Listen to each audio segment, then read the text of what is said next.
What's up everyone? Welcome to the video.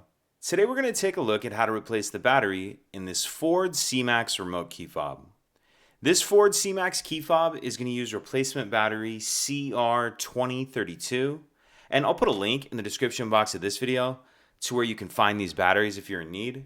The other thing I'm going to be using to change this battery is a small flathead screwdriver. So the first thing I'm going to do is grab the key fob, and if we flip it over, we're going to pop this back cover off. So if we look down here on the skinnier end near the key ring, you see there's some grooves right here, and there's some same thing over here.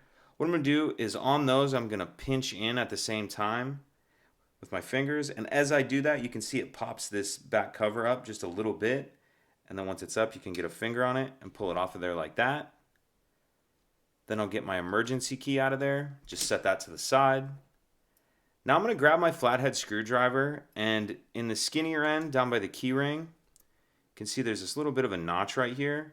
What I'm going to do is put my screwdriver in that notch, make sure it's pushed all the way in, and then I'm going to pry up like that.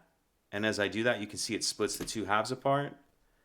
We can pull it the rest of the way apart like that. And in this half, we see our battery right here.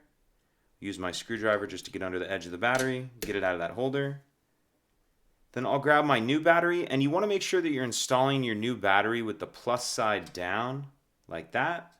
Pop it down into that holder, and then we can put the two halves back together.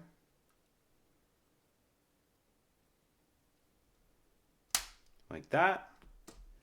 Then I'll put my emergency key back in. And then last, we'll put this back cover on.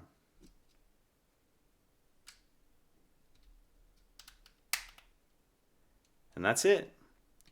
If you could take a second to like and subscribe, it helps us out, and I'd appreciate it. Thank you.